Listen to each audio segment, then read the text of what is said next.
The Front Row Back Row podcast is a show where two grad school buddies discuss physical therapy entrepreneurship. I helped guide a company to an 8-figure exit, and I'm now starting my own mobile company. Brian grew his mobile practice to 4 clinics, and he's now doing $1 million in revenue. Join us as we help you grow your own business. Hello and welcome to the Front Row Back Row podcast. Wow, my voice is going today. Woo, that was terrible. We got to hold on, redo that. That was Oh yikes. no, We'll edit I that. think we keep it in. No, we edit it. Oh man. So anyway, Front Row Back Row podcast with your host, Dr. Owen Campbell, owner of Simplify Motion in Phoenix, Arizona. And as always, Dr. Brian Wolf, owner of Evolution Physical Therapy in Connecticut and Long Island. Brian, you know how I'm doing, man. How are you doing? I'm good. I'm good. What's funny is we were on our mentorship call, like our mastermind call earlier today. In my head, I'm like, this will get me to be talking more because Owen's voice is no, Owen just keeps going. I mean, just keeps powering through. So he doesn't care. He's like, if it sounds terrible, I'm in. No, we're good. And that, you know, so why don't I do this first read real quick to make it easy? I'll make it easy. Okay, and then, so how's that? So Front Row Back Row podcast is brought to you by Physio Growth. You can take your PT practice to new heights with Physio Growth. Our mentorship program helps physical therapists grow their business and boost income. Join us at school.com/physiogrowth-mentorship-group. So there you go. And I'll save your voice a little bit on there. There you go. Exactly. Professional. There. All right. So today we are going over Brian's terrible customer experience in purchasing a new car. Brian did not like what he had to go through, and it actually got us thinking about how this can really be a big problem, not just when you're starting a company, but also particularly when you're scaling. So, Brian, I want you to kind of let everybody know how awful your day was this morning. Well, and it wasn't terrible. It wasn't terrible. Like I don't want to over exaggerate it that it was terrible. But here's the thing that I would explain to a lot of people, and I want to piggyback on it because I think that the whole idea I said to Owen as soon as we got on here today was I wanted to talk about customer experience, and here's why. Because it's so important. It's not that it will hurt your bottom line initially, but it can have a rippling effect down the road and hurt your scaling. So here's what happened to me. I'm buying a car today. And full transparency, I hate the idea of buying a car altogether. I just do not like buying cars. Honestly, I don't like even taking to the mechanic. I don't like any of that stuff because, quite frankly, I'm skeptical about all of it. I'm skeptical. I don't like that I can't trust people. I feel like I don't know a lot about it, so I feel like I'm going to take it for a ride. Realize that our profession is exactly the same for other people. So building trust and barriers is so key. So anyway, I'm researching the car. I'm looking at what I want. I want something reliable. I'm getting a Honda CR-V. Like it's one of those cars where it's just a reliable car. I got family. I'm not looking for something flashy, right? And I find a great price for it. Yeah, right. Exactly. There you go. I find the car. I find the price I want. I find it with great mileage. Like it's almost new. I wanted to buy it used because I'm also a big believer in that the second you drive it off the lot, it loses its value, right? Depreciating asset, blah, blah, blah. Unless there's a pandemic, but yes. Exactly, right? So anyway, so I'm getting the car. I don't buy it from a dealership. I'm going to buy it from a used thing, which also everybody's like, oh, you should buy it from a dealership. So anyway, there's all the things about being skeptical. Everyone's got a thing in your ear. And so I get the car. I finally love it. I love the price. I'm like all about it. And I'm driving it home and the alignment's a little off. And you know, when you're like, I'm like, oh, no, like, I want to love this so much. And like now I'm excited. And then I take it to my mechanic who I like and I trust. And instantly it's like, this is wrong with it. This is wrong with it, blah, blah, blah. And just instantly like good feelings gone. Like want to be all about it, right? And so as I'm going through this experience, I'm also realizing that somebody's saying, oh, this isn't that big of a deal. Oh, it is a big deal. And like all of a sudden I'm getting all this chiming in and like I just wanted to enjoy the car. That's all I wanted to do. By the way, drop the cash on the car, whether you're doing a loan or whatever. So now you're like upset about it. And so all I thought about all day was how I like don't want to ever do this again. Right. And it's like, if you think about it, what ends up happening is now I have to drive a car. I need the practicality of it. So it's the same. But I wanted to draw the parallel with physical therapy and think about what patients go through. Right. Patients go through, oh my God, I'm hurt. I'm scared. I don't know what to do. Oh, I don't want to do this. Oh man. Now I had to derail my day. I had to derail 2 days, really. Honestly, me and my wife got in a fight over it. Like there's a whole bunch of stuff around this crap. Right.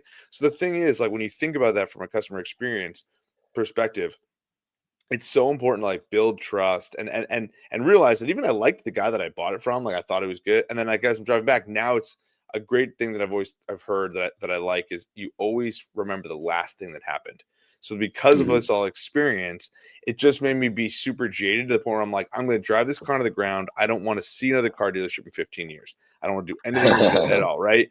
And so the reality of the situation was when I thought about it, I said, "Oh," and I go, think about all the parallels of physical therapy. People are scared. People want to come in for physical therapy. They're nervous about the outcome. Should they pay? Should they use their insurance? Should they not use their insurance? Right? Like, do they trust the provider? Is the provider a good physical therapist? Are they going to help me? Are they going to fix my problem? Are they milking me? Are they going to do it for 50 visits versus 10? Like, how's this going to go? And so, and then walk out the door. Remember, every single person is going to chime in. Plus, they can go on the internet and find stuff out. I just use YouTube and blah blah blah. Realize we're the exact same thing. We're the used car dealerships and car dealerships of the body, right? And Whoa, so, don't go that far. well, no, and I'm going to go that far for one Bad major reason. connotation. I know, and by the way, I'm a physical therapist who loves this profession, but realize that in the eyes of the public, that is what we can be. And I'm not, by the way, I obviously think higher of our profession than anything. So before we get ripped on social No, media, but there's right? mills out But there. There's mills out there yeah, that are given that honestly people have had a bad experience exactly. with, and Exactly. there's a lot of them. We talked about this in the past. It's not just about it's bad systems, right? That good physical Yeah. therapists or bad physical therapists can thrive in. So anyway, my point being in all this experience was it just made me think more about physical therapy in my business, and the practice is like just always doing the right thing, even if it doesn't necessarily mean it's a cost effective thing. Now, the guy's trying to take care of me, he's trying to do the right thing. The saga continues. We shall see if it ends up being a good situation, right? But I can imagine that if you want to go back to the well and do something with a company, or you want repeat customers, particularly for private practice owners, you have to thrive in the customer service Yeah. business, right? That's what we So are. so let's break this down, right? Because Yeah, people listening to this either might be where I'm at in my current business, where it's solopreneur, right? All the way up to where you're at in your business, where you're tweaking systems and the customer interacts with so many different people. I think an interesting thing there is you said, well, I like the guy, right? I like the salesperson. And I think the best part, the big advantage that a solo practitioner has is that they see everything from nose to tail, right? yeah, So they are the one putting the marketing out. They are listening to what the call is, in the discovery call. They're treating the patient and then they're following up. Now, the downside of that is that's a lot of work for a treating therapist, right? yeah. So as you scale and grow, that'll change. So like what advice would you have for like a solopreneur to be able to focus on that customer experience without it kind of, I don't want to say taking over, because I think being a good treating therapist is a lot of good customer experience, right? That'll Yeah. be the number one thing they understand. But like, what are some of the levers that a solopreneur can kind of pull that will help them do that, provide like a good customer experience and not the part that's in the clinic or not the part that's in their home? That's a great question. I think, and here's the answer: is there's not a silver bullet answer to that question. I think there's a golden BB thing to this, right? There's lots of golden Yeah. BBs, and I think the first step, I can hear my man Jerry Durham thinking this is awesome. The first thing is to make sure your front desk is awesome, because if your front Yeah. desk isn't great, I don't care. Like I think that Well, every I don't have a customer. front desk. I don't I have a know. front So desk. So we'll, how do we'll I get make there. sure We'll I'm get there. awesome? Exactly. We'll get there. So the reason I think it's really good, I remember when me and Owen first talked about starting this practice, I was like, you started because you learn everything from nose to tail, right? So the thing is, Owen is front desk. He is the aide. He is the physical therapist, right? And whatever the practice goes in any direction, right? And so I think, but having a really good front desk when you get to my level is super important. When you have really good front desk people, and I don't just mean like they're great with billing and they're salty.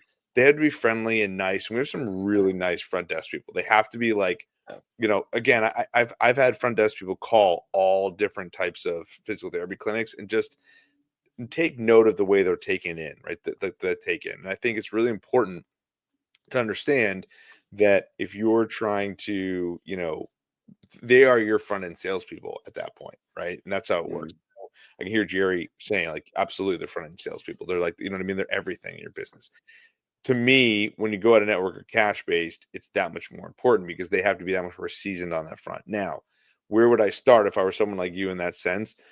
I think when you start thinking about cash flow, depending on what you're trying to do, either you raise your prices to a point where now you hire a VA and that VA is really good, or you hire another physical therapist that's just as good as you at that front end side that can do that with you. Now, I will tell you, I think it's easier to find the VA personally. I think the physical, Virtual assistant. yeah, exactly. The reality of a virtual assistant or any type of hire is no one's going to do the job as good as you are. Just the reality Yeah. of it. No one cares as much about your business. And that's the other golden BB. Recognize the fact that you're your business and no one's going to care as much about it as you are. And that's okay. That's okay. Right. And like, that is taking me time to figure out, like, that's fine. Like we will do, I will see the patient at 7 o'clock if I need to. I will, especially in the beginning, like, I'll teach the class if no one wants to show up. Like, I'll do that. I'll do the sales meeting late. When people are like, well, I don't want to do that. It's like, okay, fine. But like, then you can build, that's what incentives are for financially, is to try and Yeah. get do things that necessarily they need to do to grow. But then if they say no, it doesn't kill you. Right. And so those are Mhm. big things I would say to people is, think about front desk. And if you can't afford a front desk person, think about a virtual assistant that you can train really well. Or a physical therapist or somebody that you're going to hire on that can do the job for you too, as well as you can. But I just think it's an Yeah. unrealistic ask. And then also looking at, how essentially you can bring on that system in general. I mean, I look at it now, Well, and I control more. Well, and I think as a solo person, like it's great because you learn it, right? You learn all Yeah. these different aspects, and then you know a little bit about it, so that when you do hire, you can say like, "Hey, you answered the phone call a little bit, salty," or, "Hey, we got to put some automation in place to like ask for reviews later," right? Because you Yeah. don't have the time to text them, right? So I think this is, anybody who's gotten to this point where they're listening to a PT podcast, they're trying to figure out how to grow their business, they've probably already done that part, or at least they've gotten a good kind of feet wet of like how to do it as a solopreneur. So like, let's talk now about scaling, right? Yeah. And I think the biggest thing that any entrepreneur that is good at scaling is good at teaching and communication, right? So I just put together a course in our mentorship group on this about how communication can being good at communication will help you scale. Being bad at it will make you think I shouldn't scale, right? Yeah. And you won't know about that. And the biggest thing, the best kind of one liner I can bring out of that course is, when I'm a solopreneur, I see the customer from nose to tail, right? So I go along that journey with the customer. But when you're scaled, you're going to have 3 or 4 people, but doing parts of that journey, but the customer still only has one experience all the way through nose to tail. So you, as the manager, have to communicate and make sure that your front office knows what the PTs are doing. Your salespeople know what the front office and the PT are doing. Your marketing knows what is the thing that really customers love at the end on their exit surveys that's getting sent out by the front office. So these are all the things that the skill of scaling is, to be able to do all of that and make it seem seamless to the customer. I, So I think yeah, that's that's a great an point too. interesting thing that I think you've done well with Evolution with your 5 clinics, is that you're still getting a good customer experience even though you're not in the clinic what, more than a few hours a week, right? Yeah, So like yeah, these yeah. are Well, things that you can do at scale. yeah, and to give you an idea, to Owen's point, it's not that I'm not in the clinic more than a few hours a week. I'm I constantly just working on think our you're business. lazy, that's I why. yeah. So because I would say, I made the comment in our mastermind group today that this isn't a passive career, right? It's not like I'm not hands on. Even if I'm not there, I'm calling people. I'm working on my business. Like, it's impossible to make it fully passive. And I think that if you make it fully passive, you will notice the quality and the customer service will go poorly. I do. Yeah. I can think of a course, like, honestly, this is not to plug our own stuff, but Physio Growth is where PTs turn their passion into profit. So get expert mentorship to expand your practice and achieve financial freedom. Start at school.physio. There you go. I'm Owen now. School.com/physiogrowth-mentorship-group. And the reason I'm going to I bring love this up is I signed up for a mentorship group or some sort of course building thing. And quite frankly, it was, here's the stuff, and there was nothing else associated with it. No customer service, no handoff, and I spent like $8,000 on it. I was pissed because I was like, now I'm kind of stuck. I don't know what to do, and there was no real hand holding to help me that made any sense. We fixed that with our mastermind groups, by the way. Again, that was not supposed to be a shameless plug. That actually, well, sort of, I guess it was. But I guess in terms of the mastermind, you did have an ad read in the middle of it, yeah. exactly.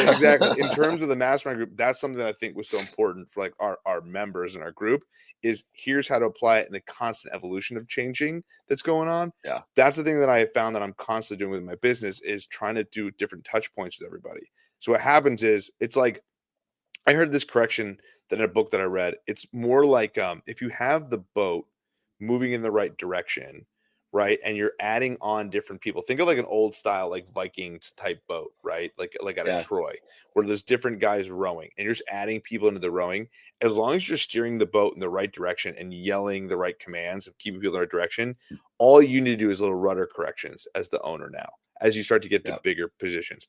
But if you've got the message wrong, if you don't have all these systems lined up correctly, if it's not simple scales, man, that is one thing I've learned. Like Yeah. we do fitness, we do physical therapy, we do athletic training services, we do consults, right? That is what we do. As far as we're good on our message, and I've learned to say no to certain things now that like get outside of those messages. And as long as Yeah. we consistently do those things properly and we don't get weird outside of those things, basically that allows us to really grow and scale properly, and it allows that communication you're just talking about to stay on point. Because I think what Well, and happens is, what happens, say the out customer of doesn't another want to service. get Yeah. yeah, the customer doesn't want to get confused either. They No. want you to solve a problem, right? Yeah. And this is, when we're talking about that experience, it needs to be like your used car salesman. Don't give them three more problems, Yeah. right? Like, don't say, know what your competition is doing. Especially in the PT world, but You'll make them really feel any stupid. healthcare. Yeah, don't make them feel Yeah, stupid. That was one that happened today, right? It was like, "Oh, you're a mechanic. Maybe you need to get a new mechanic." All right, sick. Now I feel stupid. Thanks. yeah, Right? So it's like, "Oh, maybe you need to get a new physical therapist." Like that's something that happens, by the way, that we can't control. If oh the yeah, person if the per A great thing that I think of every physical therapist should really consider is to make the person feel a little bit better after the first visit, right? Like I yeah, definitely focus more on pain relief in that first session, way more than I did when I was in my career, right? I was like, oh, like hmm, total knee replacement. I'm like, you got to get TKE, you got to get more bend, right? Like as a new grad, and now I look back and I cringe worthy at that. I'm like, no, yeah, let's try and make them feel good today while we're also getting some range of motion and progression. Because quite yeah. frankly, in a customer service perspective, I can be the greatest physical therapist ever. If the person doesn't want to come and see me because some friends saying, why are you going to that guy that tortures you? It doesn't really matter, right? Like it's not going to Yeah. matter. And so just that's a good example. I mean, I think there's a lot of different ways that our profession doesn't necessarily think of it as a customer service profession, but we are so customer service oriented. We have to be, So that's what the are only way to some of the scale it. things what are some of the things you do at Evolution? And not to put you on the spot here because we didn't talk about this before. But like what are some of the things you do at a multi-site clinic to ensure that the customer, that continuum kind of happens, right? That like customer experience stays as like organic as you want it to be. Like, are there meeting schedules? Like, are you having different departments interact with different departments? Like, what are you guys doing to make sure that everyone's kind of rowing in the same direction? One thing, I'll give them the plug, but one thing, I mean, WebPT is not the greatest company on the planet for every single thing they do. But one thing that I think that WebPT has really given us an ability to do is WebPT Reach for those. And again, there's different apps, I'm sure, different things to do. This is what we use with WebPT and our EMR. WebPT Reach has been really effective for our clinics in that it follows up and has like a script that basically sends people's experiences. It's a retention software. It basically sends people experience surveys. How are you doing? What did you think? Blah, blah. I actually went through it because I had one of my PTs treat me for something, went through my insurance, blah, blah. And I was like, oh, look at this. I'm going through the experience. It's nice because it checks in on you. And so Hmm. that's one thing I would really recommend, especially at scale, because like I don't know everybody, but I know all the bad reviews. I can tell you that when I get a bad review through Yeah. that, it comes straight to me. And so I can head it off and call the person, email them, help trying to like basically convert who might have been lost, curtail somebody who might smash us on social media. Because even if they're like, listen, I didn't like this or blah, blah, I didn't like that, but like totally get them really sorry about that. Yep. If there's anything we can do, I'm happy to help, or like, you know what I mean? If they're really mad, we're like, oh no, I don't want to do this, and I don't know what. But there's these patients out there. The bigger you get, they're Yeah. eventually going to get to your clinic, and Yeah. so it's like, well, you can point them in the right direction. It really does curtail a lot of that. I will say I really like that piece of software. If you don't have WebPT or there's other softwares out there, I'm sure there are. We could look at other ones, but that's why I love email marketing in general, because I think email marketing can do that too. You can get a lot Yeah. of good traction in that regard. So a lot of stuff on the automation side then, Yeah, I right? think Go High Level, right? Like we've talked about Go High Level a bunch. Like you could leverage that in that way, I'm sure, right? And in Yeah. terms of being like, every new client, you could do that. Like you could create what's like a client journey, right, through Yeah. that process, and they would get automated emails and text messages, basically saying like, hey, just want to check in, see everything's going, blah blah blah. And like for you, Owen, that's not a big deal right now because you can talk with people while you do that process. For me, I Yeah. don't treat every single patient that comes to the door anymore. So I would tell business owners, you want to implement that system before you hire anybody else. because Yeah. now if that's just part of the front desk person's job to just put them in that funnel, it'll help a lot. So I think that's a Well, really good way to do that. and I'll tell you from my history with corporate PT and developing leadership mentorship programs. So mentorship Yeah, programs where we develop leaders, right? We go the exact opposite of where you're at, right? With not so much that those are bad, because honestly, those are amazing when we were using them, right? We were using yeah, that follow up, that retention software. But what we would do is we would very intentionally interact the different groups. So we would take a clinic manager, we would take a front office, and we would always have the marketing people come to our meetings, right? So that they would understand and they would hear the operational discussions, right? So they would hear, hey, it's hard for me to get somebody with this insurance scheduled at this time because their insurance provided transportation doesn't show up, right? Or, hey, this doctor is sending us people that don't want to show up because all they do is say, you got to do this for the pills, right? Like yeah. that allowed marketing to then say, okay, when we walk into their office, we need to be able to say these four things, or maybe we look at a different office that we drop flyers at. It also allowed our front office, which was kind of like our sales team, like they would be the ones fielding the, hey, do you guys take my insurance phone calls? It allowed them to see what is marketing telling these people, right? What's our place in the community? And then they would be able to hear from the staff PTs, like this is what's going on. So like those, if you're talking in a clinic level, that's good. And just meeting cadence is always, an issue for people. I usually tell people higher up, like at your level, let your managers determine the meeting cadence because they know their team. They know their team if they're all analytical or if they're all like, I need a meeting every 3 days to make sure I'm on track. And they'll tell you because you don't want to overload them. So, like, that level of trusting your managers as the second or third level manager, right? Where, if you're a CEO or even if you're regional, right? Those are the things that kind of carry through the experience as best you can so that the customer slash patient slash whoever, at least when they're interacting with people, everybody kind of knows what each other's doing. And then, like you said, having that follow up so that you as the manager and the leader can say like, okay, where are we at organizationally, right? Where are we enterprise wide? So there's the nuts and bolts of management, like what I was just talking about. And then there's cool stuff that if you can leverage technology, um, they can really kind of take it to outer space, right? In I terms of you know, making it's sure you funny. get that retention. Yeah, and you just attacked it from a different position than I was like not thinking about at the time. But you're No, absolutely no, it's not right, that you don't right? do it. It's just that like Yeah, no, no, there's no. so I, much to it. We could but I do want 4 podcasts on this. well, that's right. Like that's exactly what you beat me to it, right? What I was going to say that Owen said that was so important is building infrastructure within your business through the right people. Physical Yeah, therapy, businesses in general are so employee centric. So like I would think like the difference is when you just start out, like you and I love what you said about finding leaders too, because I think something that happens in physical therapy clinics, and I've watched it happen in places that I worked or in places that I've gone, is like I remember being 6 months out of school and being promoted to a clinical director, and I was like, I don't know what I'm doing in here. I was like, I don't know. I'm Like sure a I'm lot of our supposed to be getting listeners have mentored. had that experience. You're exactly. So the reality is like when it comes to like the directing and the business and the growth of that aspect, that's a reality of like what happens because of scarcity, right? We don't know that we don't have the Yeah, right talent. We don't know how to get people in. We don't have enough patients, right? So again, until you're hitting $1 million business, you focus on patient acquisition. yeah, But I think you can focus on customer service nose to tail. I love that. Like the customer service nose to tail as a beginner. And then I mean, really depending on what your business looks like, you can scale it to $1 million in revenue pretty quickly with a smaller office with 3 to 4 to 5 therapists, depending on what you're charging if you're doing insurance or cash. And I think by yeah. doing that and focusing on your niche and focusing on really good stuff, you can build nicely and keep that customer service high. And you'll just have sustainable growth over time. It'll take longer, but you'll never be in this like bad volatile spot. So I think that's a really nice way to do it. Yeah, and if you're looking to grow your PT business, Physio Growth provides the mentorships and tools that you need for success.